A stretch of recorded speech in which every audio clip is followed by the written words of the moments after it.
एक वो भी दिन थे जब प्यारे बाबा मधुबन में हमसे मिले थे। एक वो भी दिन थे जब प्यारे बाबा मधुबन में हमसे मिले थे। शिक्षाएं देते, प्यार लुटाते, टोली खिलाते, गले से लगाते, ओ प्यारे बाबा खुशियों के फूल खिले थे, खुशियों के फूल खिले थे। एक वो भी दिन थे जब प्यारे बाबा मधुबन में हमसे मिले थे। एक वो भी दिन थे जब प्यारे बाबा मधुबन में हमसे मिले थे। आ आ, हो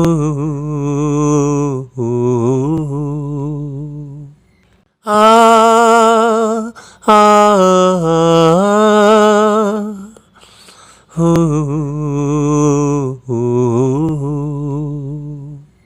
दुर्भावनाओं से भरी इस दुनिया में दुख के सिवा और कुछ नहीं मिलने वाला है।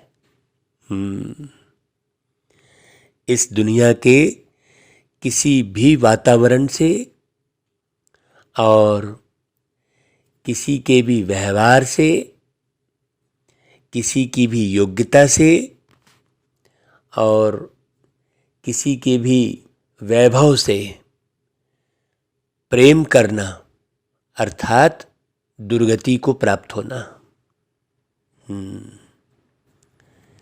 क्योंकि वास्तव में सारी दुनिया दुर्भावनाओं से भर चुकी है। सब एक दूसरे को दुख देने की ही प्लानिंग करते हैं। अब आप देखिए, आज पाश्चात्य संस्कृति इसने सारी दुनिया को पूरा कितना नीचे गिरा दिया है। वास्तव में जिसे आप लोग प्रगति समझ रहे हैं, जिस साइंस के साधन को आप प्रगति समझ रहे हैं, जिस अंग्रेजियत को आप प्रगति समझ रहे हैं, जिस सुविधा को आप आराम समझ रहे हैं, मशीनों के आराम को आप आराम समझ रहे हैं, वास्तव में वो दुर्गति है। मुझे आज सुबह सुबह वो पुराना बचपन याद आ रहा था। कौन सा पुराना? हाँ, जिसके लिए कहते हैं वो बचपन 2 दिन का मेहमान नहीं है। हाँ, वो बचपन, वो सतयुग और त्रेता युग वाला बचपन।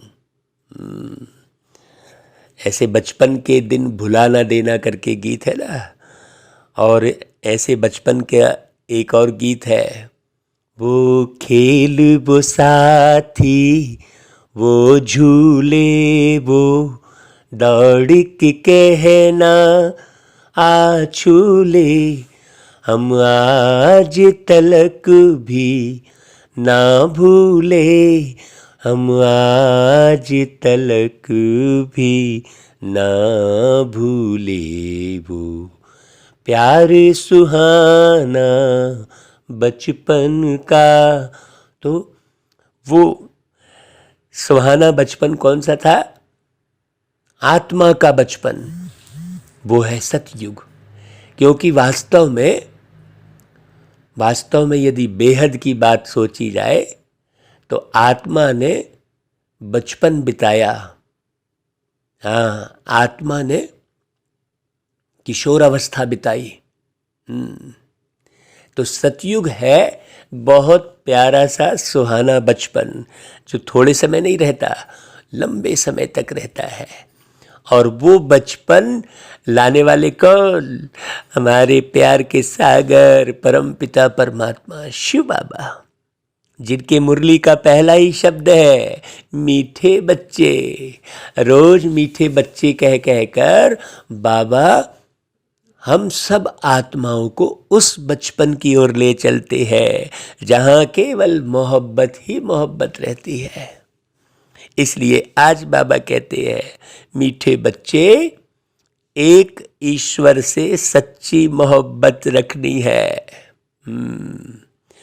वो गीता बहुत जो है साल पहले बाबा ने बनवाया था। बाबा की मोहब्बत में डूब कर वो गीत बना था कि तुम्हारी मोहब्बत की रोशनी से हुए उजाले, ओ बाबा ऐसे आई बहाने जीवन में मेरे, आई बहारें जीवन में मेरे, है प्यारे हम भी तो तेरे जैसे।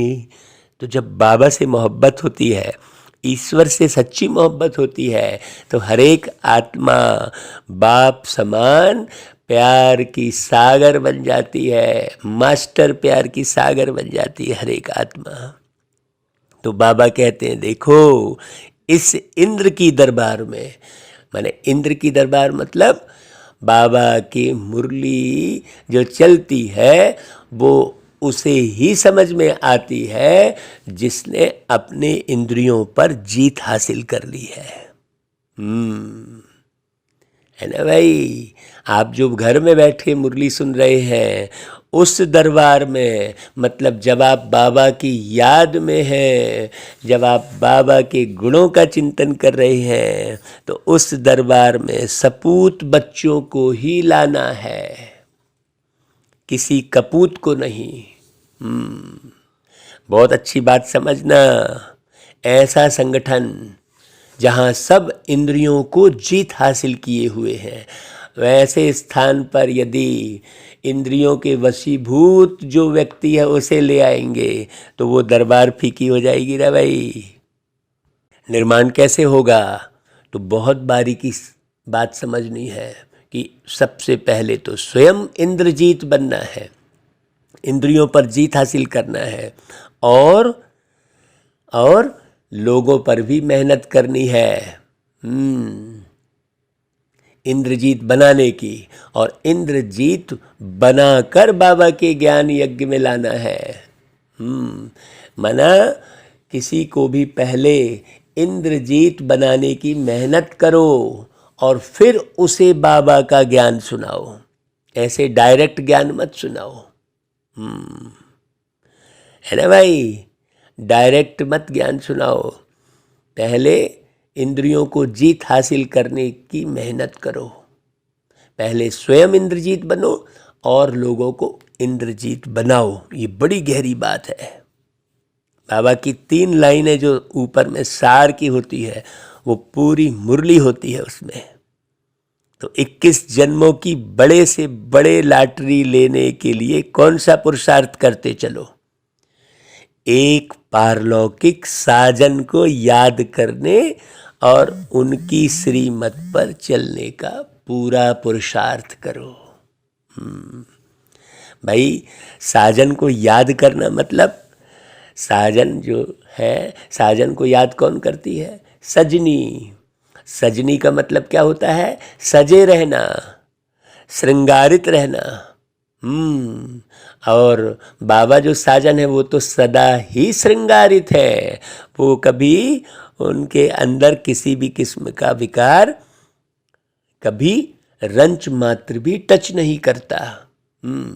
ऐसा श्रृंगार करो जो बिल्कुल वो श्रृंगार 21 जन्मों तक न बिगड़े।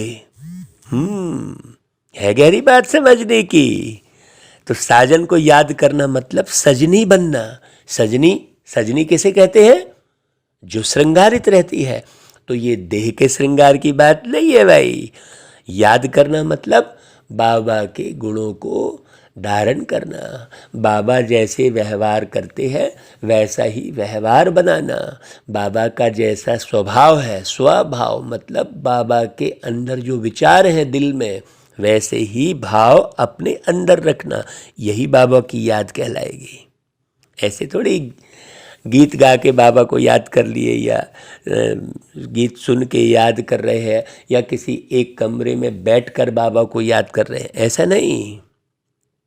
बाबा कहते हैं यदि किसी के नाम रूप में बुद्धि लटकी हुई हो तो वहाँ से बुद्धि योग निकालते जाओ, किसी के नाम रूप में। अब बहुत बारीक बात समझना यहाँ पर, एक तो रूप अर्थात देह में बुद्धि अटकी है। बड़ा जैसे कई लोग कहते हैं कि भाई अरे वाह वो तो बहुत अच्छा योगी है, देखो उसके चेहरे की चमक। तो चेहरे की चमक मतलब शरीर के चेहरे की चमक की बात नहीं है। चेहरा क्या है? संस्कार है चेहरा। लेकिन हम शरीर के चेहरे की चमक की तरफ लटके हैं, या नाम अर्थात किसी का खूब नाम हो रखा है, नामी गिरामी के पीछे हम भाग रहे हैं।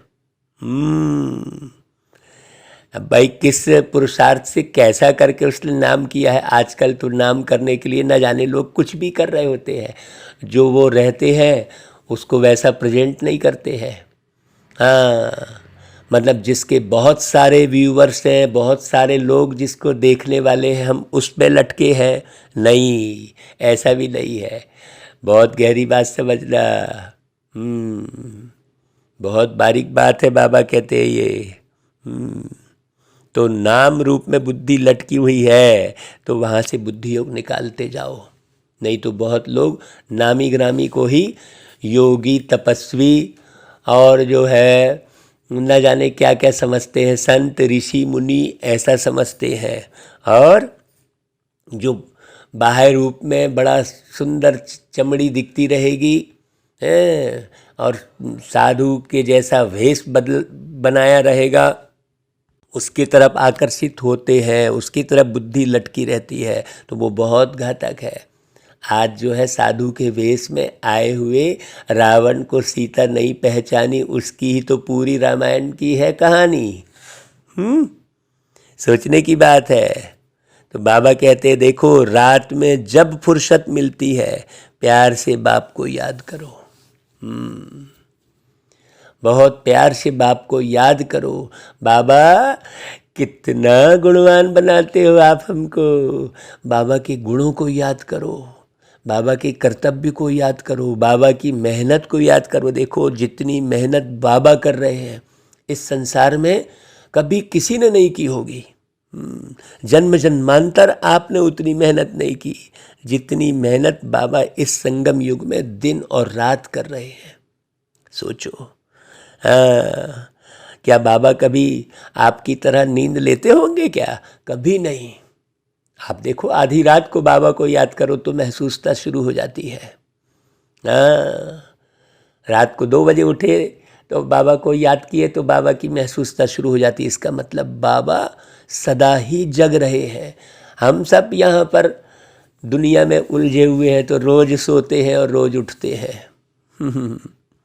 बाकी प्यारे बाबा तो सदा जागती ज्योत है कहते हैं। बहुत गहरी बात है। जागती ज्योत का मतलब क्या हुआ? एक एक शब्द का बहुत गहरा अर्थ समझना होता है। ऐसे थोड़ी मुरली फटाफट रामायण की तरह, अखंड रामायण की तरह सुबह 4 बजे शुरू किए तो दूसरे दिन 4 बजे तक कैसे भी करके समाप्त करना है, ऐसा थोड़ी मुरली पढ़ना है। मुरली को बहुत रास्ते से, आहिस्ते से, समझ समझ के, इत्मीनान से, बाबा की याद भर भर के, बाबा से प्रेम भर भर के मुरली सुनना है और सुनाना है। देखो बाबा कहता है दैवी गुण धारण करो तो 21 जन्मों की लॉटरी मिल जाएगी। ये समय कमाई करने का है, सोने का नहीं है। हाँ, न सोने का है न सोना के पीछे भागने का है। सोना यानी धन दौलत और सोना यानी आराम तलबी। बहुत गहरी बात समझना। तो न वह हमसे जुदा होंगे, न उल्फत दिल से निकलेगी। ओम शांति।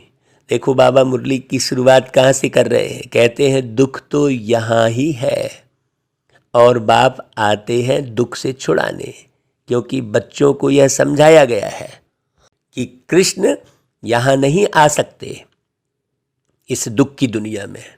हाँ, उनकी पुरी में दुख नहीं होता, मतलब कृष्ण की पुरी में कंस कभी नहीं होता।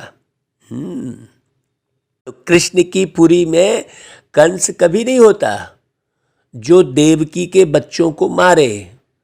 देखो, देवकी के बच्चों को मारते हुए कंस को कब दिखाया है? कृष्ण के आने के पहले दिखाया है ना भाई। हाँ, है बात समझने की। तो बाबा बहुत गहरी बात समझा रहे हैं, है ना। दुख होता ही है कंसपुरी में। कृष्णपुरी हुई श्रेष्ठाचारी देवताओं की पुरी, है बड़ी गहरी बात। तो हम अभी दैवी गुण धारण करने वाले बने हैं। अगर आसुरी गुण रखते रहेंगे तो दैवी संप्रदाय में अच्छा पद नहीं मिलेगा। हाँ, अभी हम बहुत सारे जो है ज्ञानी योगी और भक्त बच्चों को देखते हैं कि ठीक ढंग से बात भी नहीं करते हैं। हाँ, स्नेह भरी नज़रों से देखते तक नहीं है। तो वो कोई दैवी गुण थोड़ी हुए भाई, तो वो ऊंच पद नहीं पा सकते। हाँ, स्नेह भरी दृष्टि से तेरी तृप्त हुआ जग सारा। ऐसा है, बाबा ने स्नेह भरी दृष्टि देकर सारे संसार को प्यार से तृप्त किया है। तो जैसा बाबा ने किया है वैसा ही हमको भी करना है सबके साथ। कौन सी स्नेह भरी? आत्मी स्नेह से भरी दृष्टि होनी चाहिए। अब लोग एक दूसरे को देखते ही नहीं है, डरे हुए हैं, भयभीत हैं। लोग सोचते हैं कि अरे पता नहीं इनकी तरफ हम नज़र घुमा लेंगे तो क्या नहीं हो जाएगा। आजकल लोग नज़रें चुराते हैं। इतनी भ्रांतियां फैली पड़ी हैं। तो बाबा कहता है अगर आसुरी, ये आसुरी गुण कहलाएगा, और अभी पद नहीं मिला तो कल्प कल्पांतर नहीं मिलेगा। देखो कितनी गहरी बात है, बड़ा घाटा है। वह घाटा फायदा तो एक जन्म के लिए होता है, और यह तो जन्म जन्मांतर की बात है। बाबा की मुरली में अच्छे बुरे कर्म होते हैं ना, सतयुग में सिर्फ अच्छे कर्म होते हैं भाई। बचपन में कहाँ से बुरे कर्म होंगे? हाँ, इसलिए बाबा ने मुरली कहाँ से शुरू करवाई? सोचो, बुरे कर्म कराने वाला रावण वहाँ होता नहीं। रावण अर्थात 5 विकार, और 5 विकारों से ग्रसित आत्माएं। अभी सोचो, 5 विकारों से ग्रसित सारी दुनिया है। बहुत गहरी बात समझना, सारी दुनिया 5 विकारों से ग्रसित है। सारी दुनिया किससे बनी? आत्माओं से। आत्मा ने शरीर धारण किया तब ना दुनिया बनी भाई। अब वो आत्माएं जब एक साथ बल्क में शरीर छोड़ेंगी, किसी भी महामारी के द्वारा, किसी भी प्राकृतिक प्रकोप के द्वारा अगर एक साथ शरीर छोड़ेंगी तो कितना भयानक दृश्य होगा भाई उस समय। सोचने की बात है। इसलिए ईश्वर की याद से अभी स्वयं आत्मा को मजबूत बना लो। हाँ, पूरा न्यारा प्यारा कर लो, ताकि जो अंतिम समय का जो महा विकराल दृश्य होगा, सोचो आसुरी वृत्ति वाली आत्माएं जब शरीर छोड़ेंगी तो कितना स्वतंत्र हो जाएंगी वो, और क्या स्थिति होगी। बहुत गहरी बात समझना, ये मुरली साधारण बात नहीं समझाती है। तो जब अच्छे से आप समझेंगे तो 21 जन्म उसका फल पाएंगे भाई। 2 ही मत है, या तो श्रीमत है या आसुरी मत है। तो चलना है श्रीमत पर, या तो चलोगे आसुरी मत पर। अगर श्रीमत पर नहीं चले तो बुरा काम किया, गोया आसुरी मत पर चला। झट मालूम पड़ जाता है। बाबा से प्यार तो पूरा चाहिए ना भाई, ईश्वर से प्यार नहीं तो गोया असुरों से प्यार है, सीधी सी बात है। बाबा की मुरली अगर इत्मीनान से सुनने की इच्छा नहीं हो रही है, हड़बड़ी हो रही है, आकर्षित नहीं कर रही है बाबा की मुरली में मन नहीं लग रहा है, इसका मतलब जरूर आसुरी वृत्ति में मन लगा हुआ है। बाबा स्पष्ट इशारे दे रहे हैं। तो यहाँ तुमको ईश्वर का प्यार मिला है, कहते हो ईश्वर बाबा, प्रतिज्ञा करते हैं हम एक तुमसे ही मोहब्बत रखेंगे। हमने वो गीत गाया था ना भाई, तुमसे मोहब्बत हो गई है बाबा, इतनी इतनी इतनी हो, कोई पूछेगा हमसे तो कह ना सकेंगे कितनी कितनी कितनी, है ना भाई। तो फिर कोई से मोहब्बत रखी तो जैसे असुरों से रखी, फिर खुद भी असुर बन जाएंगे। एक कहानी भी बताते हैं ना कि इंद्र की दरबार थी, उसमें कोई परी विकारी को साथ ले आई। वह सपूत बच्चा नहीं था, कपूत विकारी था, तो दोनों को नीचे फेंक दिया। ज्ञान पूरा ना होने के कारण ऐसे ऐसे को ले आते हैं जो पवित्र नहीं रह सकते हैं। हाँ, धन दौलत देख कर ले आए, हाँ ये धन से सहयोगी है, भाई बारीकी से समझना है। हमको बाबा ने पूरे देश विदेश घुमाए हैं, हम ऐसे ऐसे स्थान पर गए हैं, बोले हम 20 साल से ज्ञान में चल रहे हैं, 25 साल से ज्ञान में चल रहे हैं, लेकिन एक थोड़ी सी समस्या है। बोलते हैं, बोले क्या? बोले मेरी बहू का जो है संतान नहीं हो रही है। अरे भाई, तो तुम काहे ज्ञान में चल रहे, तुम्हारी बुद्धि तो ये लटकी हुई है। तो ऐसे ऐसे लोग 25 साल से 30 साल में से ज्ञान में चल रहे बोलते हैं, वो ज्ञान में कहाँ होगा भाई। ज्ञान पूरा ना होने के कारण पवित्र नहीं रह सकते हैं। तो जो बीके उनको ले आते हैं वो भी श्रापित हो जाते हैं, वह तो श्रापित है ही। हाँ, और जो ऐसे ईश्वर के ज्ञान इंद्र सभा में लाते हैं वो भी श्रापित हो जाते हैं। बाबा कहते हैं देखो भाई, यह ईश्वर की ज्ञान इंद्र सभा है। ज्ञान बरसा बरसाने वाले एक ही प्यार के सागर परमात्मा शिव बाबा है।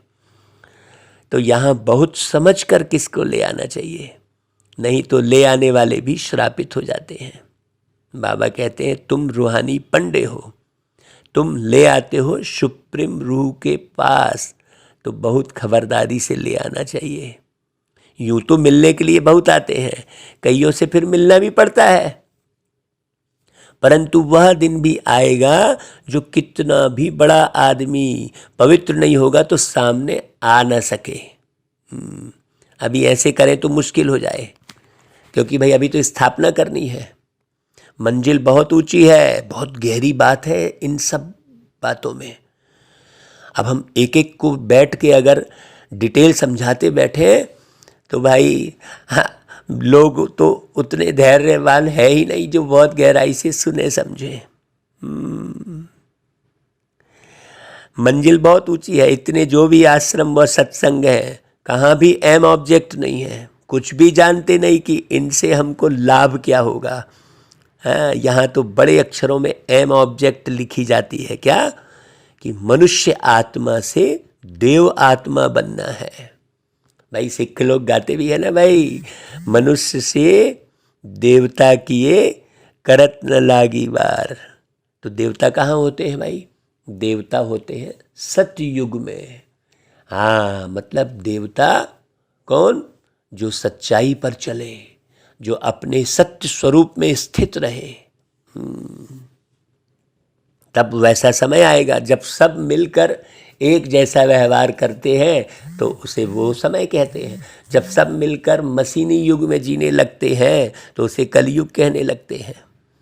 मशीनी युग में जीते जीते व्यक्ति मसान की तरह बन गया है, और जब अपने ओरिजिनल दिव्य गुणों के साथ रहते हैं तो वो देवताई युग कहलाता है। तो जरूर मनुष्य को देवता बनाने वाले भगवान ही होंगे ना भाई। भगवान क्या बनाते हैं ये किसी को नहीं मालूम। भगवान बनाएंगे भगवान और भगवती, हाँ, परंतु हम देवी देवता कहते हैं क्योंकि भगवान एक है। हाँ, है ना भाई। भाई देवी को भी भगवती कहते हैं ना, है, कहते हैं ना भाई। और देवता को भी भगवान कहते हैं लोग। क्यों? क्योंकि ऐसा एक परमात्मा ने बनाया। कब? अभी। क्योंकि भगवान एक है। ब्रह्मा विष्णु शंकर भी तो सूक्ष्म वतनवासी है ना भाई। और लक्ष्मी नारायण भी दैवी गुणों वाले मनुष्य हैं। भगवान तो अशरीरी को कहेंगे ना, जिनका अपना कोई शरीर नहीं है। दैवी गुण वाले फिर आसुरी गुणों में जरूर आते हैं। अब ब्रह्मा द्वारा स्थापना हो रही है। बाबा कहते हैं मैं पतित दुनिया और पतित शरीर में आता हूँ। यह पूरे 84 जन्म लेते हैं अपनी डिनाइस्टी सहित, अपनी राजधानी के साथ। कृष्ण जी द्वारकापुरी के महाराजा थे, कहते हैं ना भाई, द्वारकाधीश कहते हैं ना श्री कृष्ण जी को। बहुत गहरी बात समझना। तो पतितों को पावन बनाने वाले परमात्मा शिव है भाई। कृष्ण कैसे पतितों को पावन बनाएंगे जो खुद जन्म ले रहे हैं? सोचने की बात है। कृष्ण जन्म आप मना रहे हो, कृष्ण जन्मोत्सव कहते हैं। और कृष्ण तो उस नाम रूप से एक ही बार आते हैं। उनका वह चित्र फिर 5000 वर्ष बाद मिलेगा। बाकी जन्म तो भिन्न भिन्न होते हैं। एक बार कृष्ण बने, फिर उसके बाद दोबारा जन्म कोई दूसरे नाम रूप में होगा, तिबारा तीसरे नाम रूप में होगा। ऐसे कर करके 84 जन्म कृष्ण जी लेते हैं, ये किसी को नहीं मालूम है। कृष्ण जी जो, कृष्ण तो एक शरीर का नाम है ना। कृष्ण जो आत्मा कृष्ण बनती है वो 84 जन्म लेती है। ये बात तो केवल शिव बाबा ने बताई भाई, ये तो कहीं नहीं है। यही लक्ष्मी नारायण जो अब जगत अम्बा जगत पिता है, इनको पता पड़ता है कि हम दूसरे जन्म में यह बनेंगे। फीचर्स जो अभी है वह बदल जाएंगे। इनको मतलब किनको? उन आत्मा को। ऐसे तुम आत्मा भी समझो अच्छे से। तो ये बात गहरी कब समझ में आएगी? जब सारा समय आत्म अभिमानी स्थिति में रहेंगे। तुम अभी वतन में जाकर देख सकते हो, बाबा ने कहा। तो सतयुग में लक्ष्मी नारायण के कौन से फीचर्स होंगे तुम इस समय साक्षात्कार कर सकते हो। फीचर्स कह रहे हैं ना बाबा। यह वंडर है। और किसको साक्षात्कार नहीं होता? जो ज्ञान एक्यूरेट सुनता है, हाँ, वही एक्यूरेट देख सकता है। तो तुम इस एक का एक्यूरेट देख सकते हो, परंतु वह फोटो यहाँ तो निकल न सके। यह फोटो तो यहाँ ही बनाए हैं। तुम जानते हो भविष्य में यह बनेंगे। गुरु नानक का एक्यूरेट चित्र जो था वह 5000 वर्ष बाद फिर होगा। यह बातें तुम ही जानते हो। बड़ी गहरी बातें हैं ये। ऐसे बाप के साथ योग बड़ा अच्छा चाहिए, और अव्यभिचारी योग चाहिए। ऐसे नहीं बीच बीच में कोई और याद आ रहा है, कोई के नाम रूप से प्रीत लगी तो व्यभिचारी हो गए। नामी गिरामी के पीछे भागने लगे, हाँ, नामी गिरामी की फोटो संभाल संभाल के रखने लगे। नहीं भाई, हाँ, बड़ी गहरी बात है।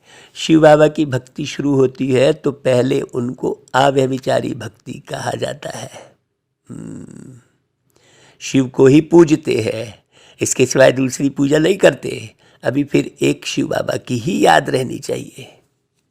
बाबा कहते हैं ऐसा ना हो कि अंत में तुम्हारा बुद्धि योग व्यभिचारी हो जाए। ये संभाल कर नहीं है।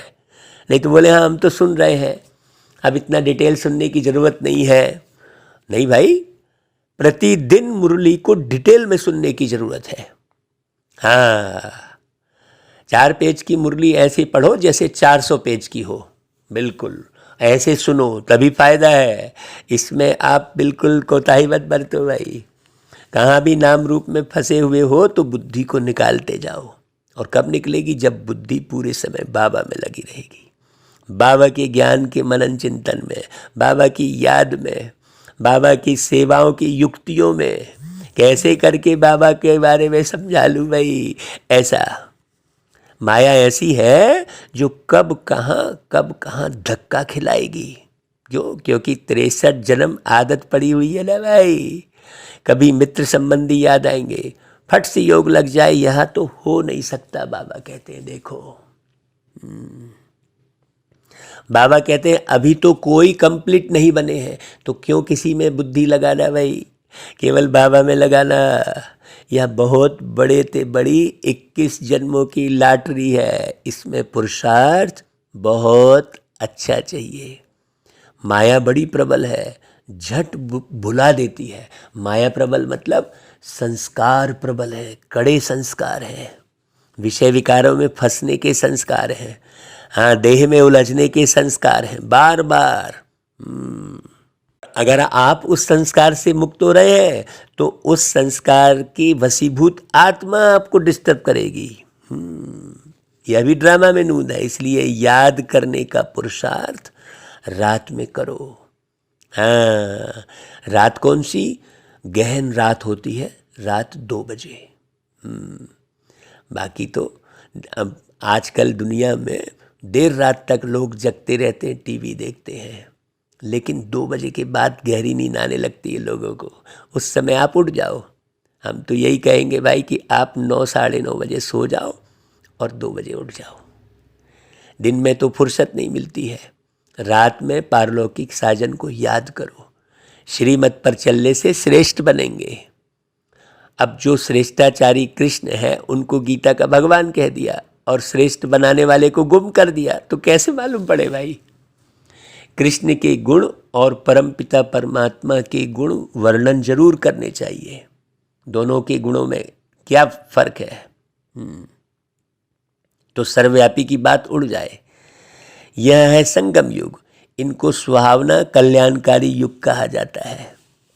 भाई सर्वव्यापी के ज्ञान ने क्या किया, ये मुश्किल कर दिया कि बाबा कैसे आकर पढ़ाते हैं इसको समझने में। सतयुग को व कलयुग को ऑस्पीसियस नहीं कहेंगे। ऑस्पीसियस उनको कहा जाता है जो कल्याणकारी है। सतयुग तो है ही कल्याणकारी, उनके आगे अकल्याणकारी युग था, माने कलयुग था सतयुग के पहले, जो अभी चल रहा है। तो महिमा सारी किसकी है? संगम युग की है। जबकि शिव बाबा का अवतरण होता है। अवतरण होता माने ऊपर से नीचे उतरते हैं बाबा और ब्रह्मा के तन में प्रवेश करते हैं, परम धाम से आते हैं।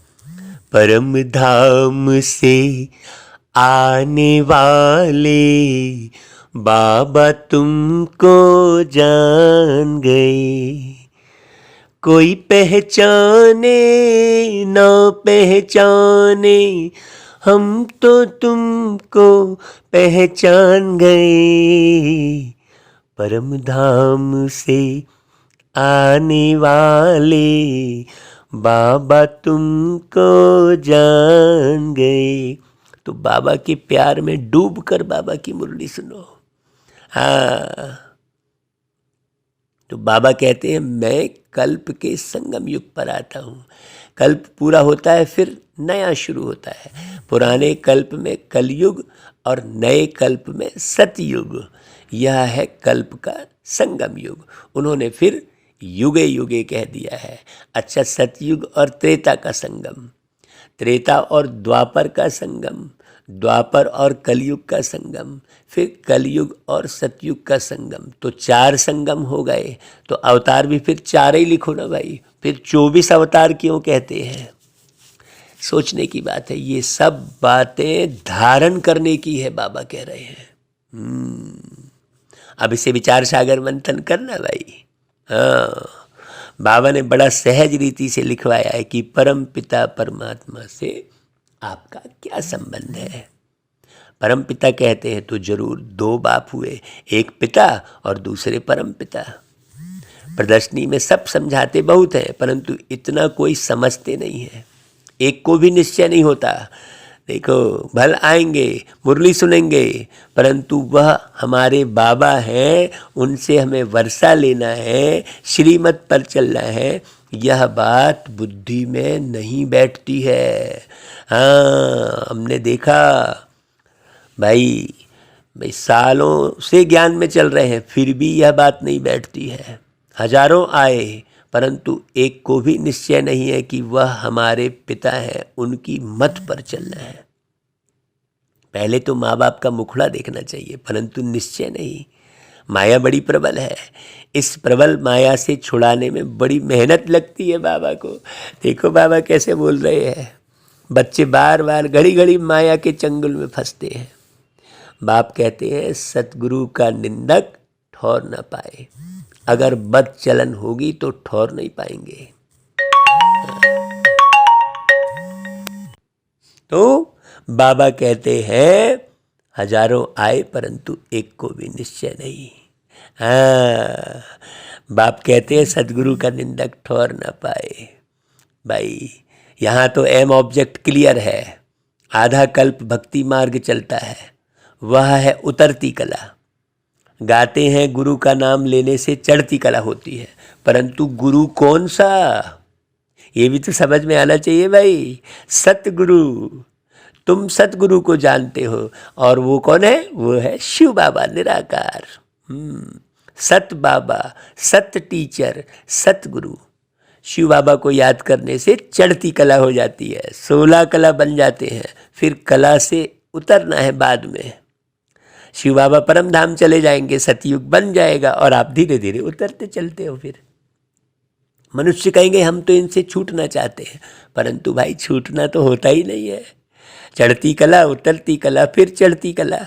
सतो प्रधान से सतो, रजो तमो, फिर तमो से फिर सतो। यह चक्र तो लगाना ही है ना भाई। इस चक्र में हरेक को आना ही है। तुम पूरे चक्र में आते हो, वह थोड़े चक्र में आते हैं। कई एक जन्म लेने वाले बोलेंगे कि भाई कहाँ पुनर्जन्म तो होता ही नहीं है, ऐसा बोलेंगे। एक जन्म लेने वाले भी तो बहुत होंगे ना, ढेर होंगे एक जन्म लेने वाले। हाँ, एक जन्म लेने वालों की भी ढेर संख्या होगी। ये बड़ी गहरी बात समझना। हाँ, तो सतो रजो तमो तो होना ही है। बचपन को सतो प्रधान कहा जाता है, फिर थोड़ा बड़ा होता है तो सतो, फिर जवान को रजो और बूढ़े को तमो कहेंगे। तो ये पूरे बेहद के युग की बात कर रहे बाबा।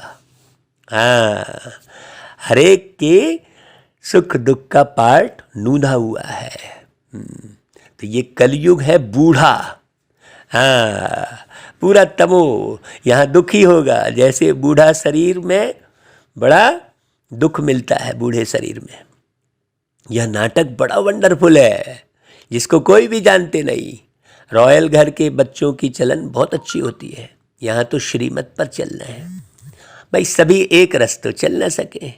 बाबा समझाते हैं दास दासी बने, फिर थर्ड क्लास राजा रानी बनना, इससे तो प्रजा में साहूकार बनना अच्छा है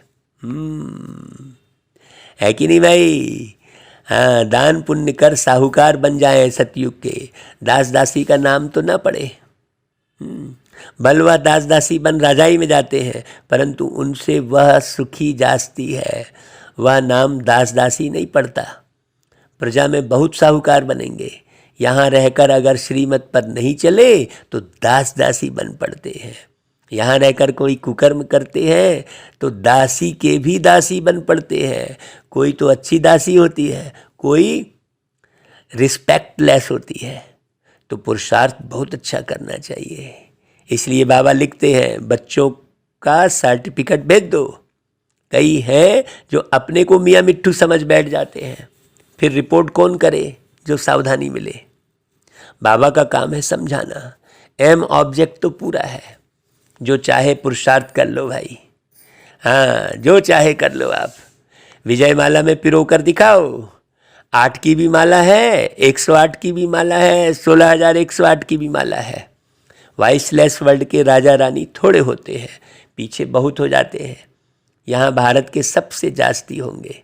कितने गांव हैं, कितने राजा रानी, फिर उन्हों के कितने प्रिंस प्रिंसेस, कितने ढेर हैं।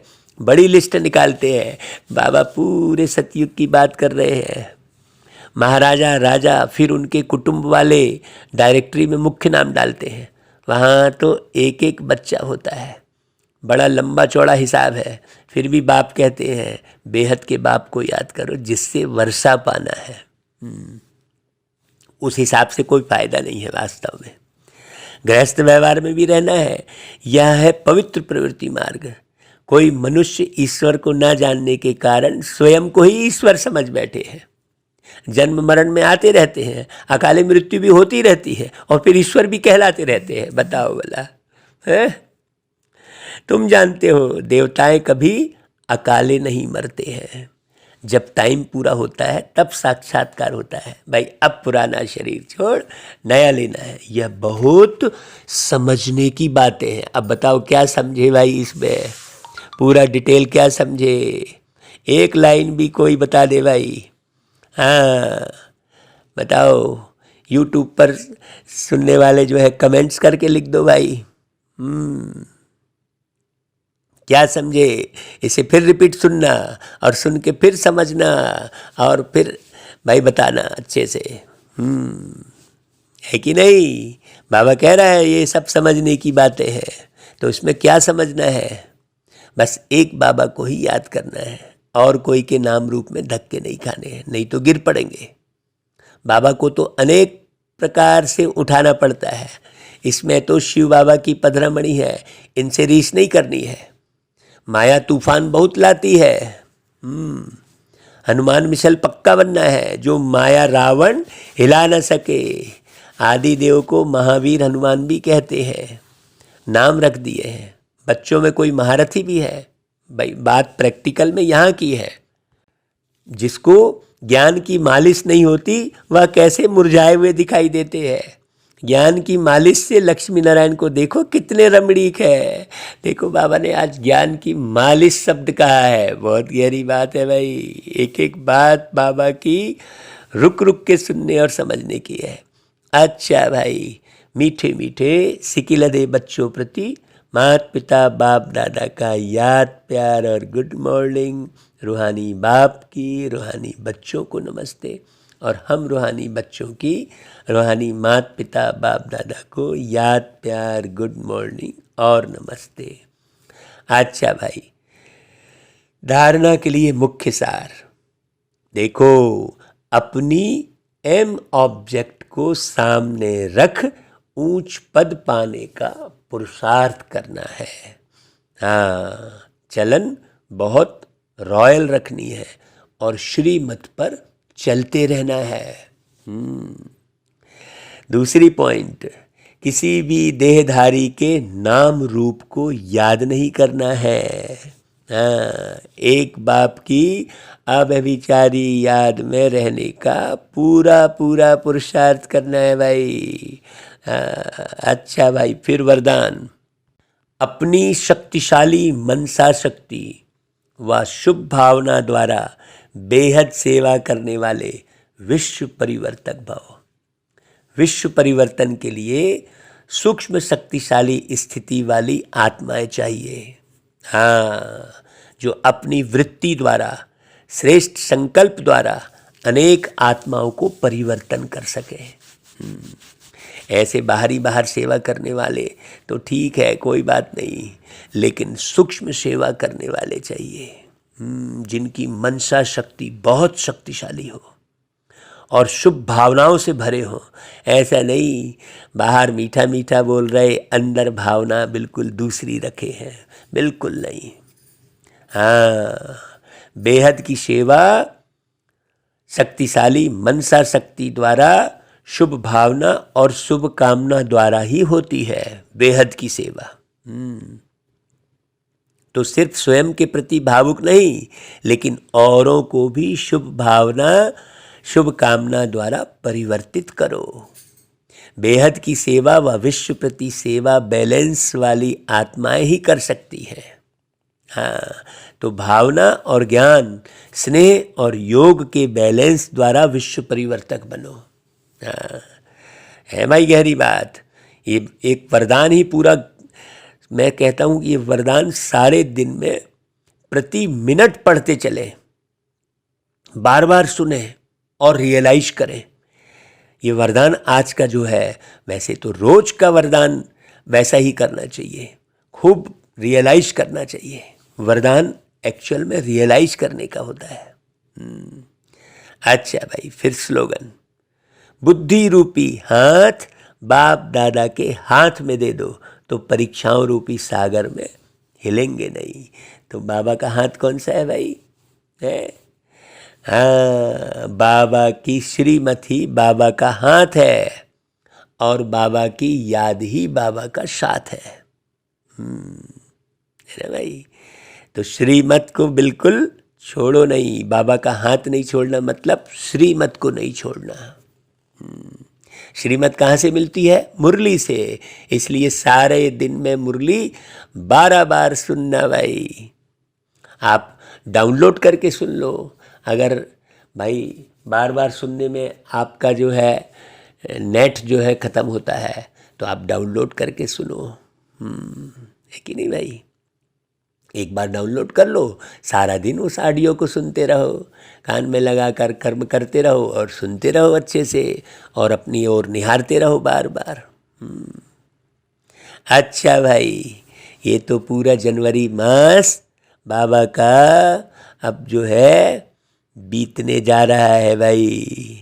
हाँ, आज तो 28 जनवरी की मुरली चली है। हाँ, तो अभी लवलीन स्थिति का अनुभव करो। जब मन ही बाप का है तो फिर मन कैसे लगाएंगे? प्यार कैसे करें? यह प्रश्न ही नहीं उठ सकता, क्योंकि सदा लवलीन है। प्यार स्वरूप मास्टर प्यार के सागर बन गए तो प्यार करना नहीं पड़ता, प्यार का स्वरूप हो गए। जितना जितना ज्ञान सूर्य की किरणें व प्रकाश बढ़ता है उतना ही ज़्यादा प्यार की लहरें उछलती हैं। तो ज्ञान सूर्य की किरणें का मतलब क्या हुआ? ज्ञान सूर्य की किरणें मतलब बाबा ज्ञान के जो सागर है उनके ज्ञान में रमण करना। हाँ, है ना भाई, ज्ञान को ही प्रकाश कहा जाता है। अच्छा भाई, ओम शांति।